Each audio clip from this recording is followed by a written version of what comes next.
You know, there's been a little bit of a vibe that all eyes in the NFL have been on Cleveland this offseason. When you draft that dude on the left, Shedeur Sanders, in the 5th round, that'll grab a little attention there. Trying to move up the depth chart. We'll see him today against the Rams. And Sean McVay, meanwhile, that mad scientist mind when it comes to his offense.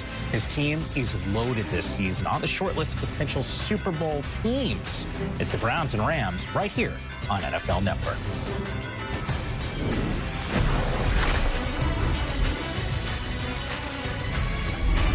It's game day kickoff. It's presented by Best Buy. Welcome inside our NFL Network studios. Mike Yam, David Carr, Steve Weich with you. Here we go.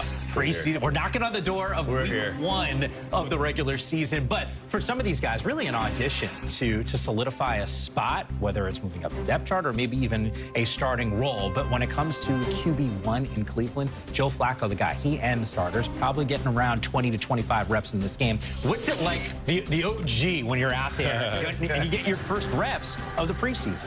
Honestly, just talking to Joe and I went out there to Cleveland, I think he's excited about this. It seems like he still loves the game. He's very healthy. He's got a live arm. So getting out there, and obviously with him being gone last year, too, he had some success here in Cleveland. But let's get out there. Let's get into a real game plan, which is going to be a little bit what we see today. Because you don't put the starters out there in the last preseason game and not do something trying to recreate what you're going to do week one. So I think that'll be fun to see what this new offense looks like. And I say new, but it's old. It's now Kevin Stefanski went back to his roots, said we're going to install the offense we had a couple years ago, and let's get after it. It's going to be fun to watch. And it's going to be good for Flacco because, remember, he was the backup last year with the Colts. He started a couple of games, but he hasn't played football in a while. Yeah. So the fact that he can actually get there on the field against the Rams, 3rd and 4th teamers, and get the whole operational thing going with the starting unit, I just think that whole part, David, you talk about this being a dress rehearsal for week one with maybe doing some scheming in here.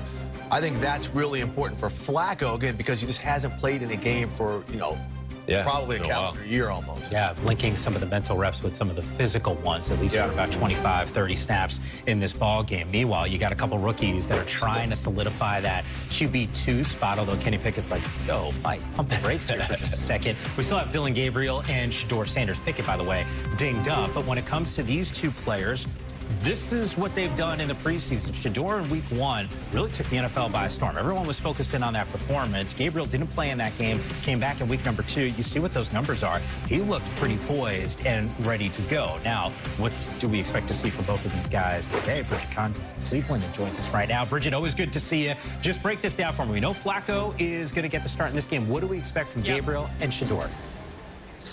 Yeah, well, Mike, I first want to talk about Flacco for a quick second because I just saw him out here, and it's worth noting that I know he's 40 years old, a lot of questions about his age, but he looked like he was throwing that ball so effortlessly, and he can still sling it for anybody wondering if he can. So he'll start. Kenny Pickett also out here warming up. He will not play today as he's working his way back from a hamstring injury. Why won't he play? Well, he just started back doing 11-on-11s this week in practice, so they're being a little bit cautious with him. So now the story that everyone wants to hear about, Shedeur Sanders and Dillon Gabriel. I'm told in a perfect world, Dillon Gabriel will get in around middle of the 2nd quarter, and then Shedeur will go in middle of the 3rd quarter and play the remainder of the game. As for what head coach Kevin Stefanski wants to see from these backups, he said it's pretty boring, but it's simple. How do these guys look running the offense? Can they spread the ball around? Can they get their teammates in the correct positions to run the correct plays? Shedeur Sanders did not play last week due to the oblique injury. He was back on the practice field this week and said he's feeling good in terms of that injury and needs to be able to go out there today and execute with no excuses. As for when he gets in today or this season, he said this week that whenever the pressure is there, whenever the lights come on, he knows the kind of player he is, and he's ready to showcase when his name gets called that he can be the player here in Cleveland. As for the pressure that these guys are feeling, everybody's feeling it here, Mike, with 3 days until cut down day. I do want to mention, though, the last time a team had 4 quarterbacks to start the season was week 1, and it was the Saints. So it's not totally out of the question. It has been done before fairly recently. Not common, but something we're all watching as Tuesday gets closer. Yeah, we'll get to take a Steve Weich and David Carr on that subject a little bit later here on Game Day Kickoff. On the flip side, Bridget, we got a Matthew Stafford. We have spent so much time on these shows talking about the health that he has and concerns about that back injury. It looks like the reports are positive, but as for today, don't expect to see him out on that football field. So what is the plan for QB1? Yeah, Matthew Stafford isn't even here. He didn't make the trip to Cleveland. None of us slowly crept up in terms of the back injury. So he's doing everything he can to get ready for week 1. He was asked, will he be out there on week 1? And Mike, he didn't want to say yes or no, but they are happy that Stafford is back on the field today. It is Dresser Wynn at quarterback. Stetson Bennett will be dressed in case something happens to Dresser Wynn, but expect to see a lot of Dresser Wynn. I'm saying the name a lot because you guys gotta get ready. It's the first time that we're seeing him all preseason. So Dresser Wynn is our guy here for the Rams. Let me just tell you this. Steve Weich is legitimately excited about this when we got the news that Dresser was going to give it a go. So Steve will be name-checking him throughout the course of this show. And a good nugget there on Matthew Stafford potentially in week number 1. I want to get David Carr's stuff there. Meanwhile, Shedeur Sanders, an opportunity to try to move up this depth chart. QB2. Maybe won't get the start. That'll be Joe Flacco, followed by Dylan Gabriel. And Bridget Condon told us a little bit earlier here on Game Day Kickoff. Expect to see Shedeur in the second half, probably midway through that third quarter today. Meanwhile, Micah Parsons has been the center of a lot of attention, talking about his status with the Dallas Cowboys, potentially moving on via trade. Keeping the appetite, it's still strong for him, having those nachos before the game.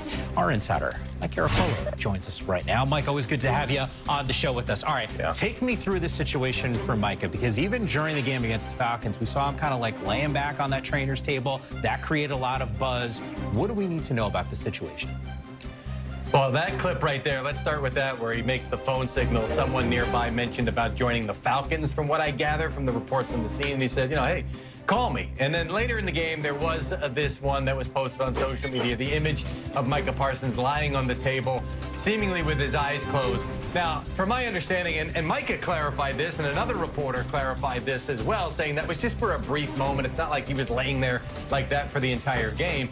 Also, from my understanding, as he was lying down, he was watching the game on the big screen above him at AT&T Stadium. You know, that big monstrosity that Jerry Jones put up years ago as part of the selling point for the new stadium. Micah Parsons was partaking in that, so he was watching the game, and he did post on social media that he's always there for his teammates, and that's going to be a key thing. If he's not playing to start the season, he's still going to be involved. Here's the clarification from Micah Parsons in response to the reporter saying, nah, that was just a brief moment.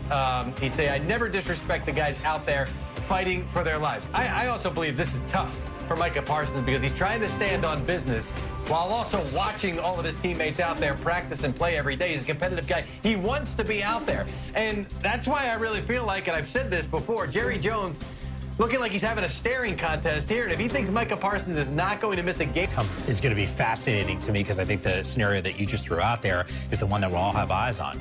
Is he willing to punt on a week 1 and that game check in order to prove a point, or at least get exactly what he wants? Meanwhile, today we will see the Browns right here on NFL Network in less than an hour's time against the Rams. So much conversation, Mike. I've been watching you guys on Insiders. I know the topic of 4 quarterbacks for the Browns has popped up more than once. So what's a realistic expectation of what we could see in terms of the roster management for the Browns?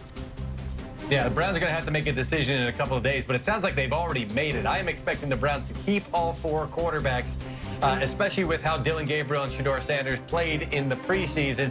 So this carries into the regular season. You say, well, that's 4 quarterbacks. That's really holding it down from having other spots on the roster.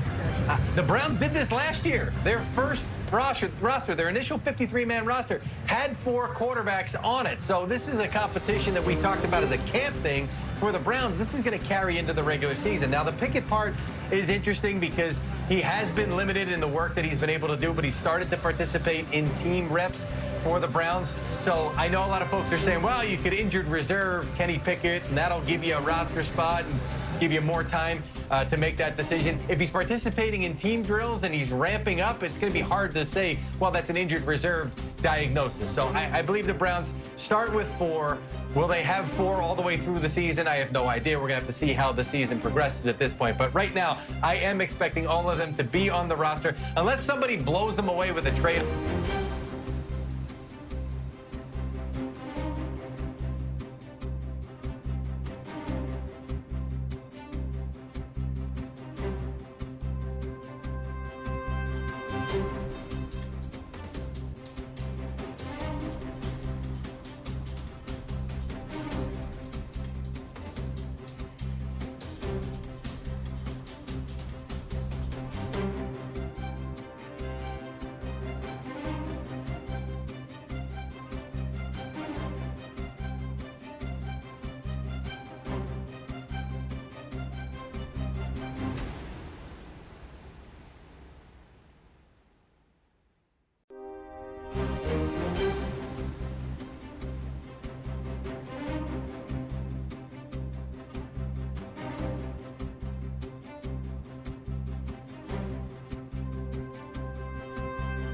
you.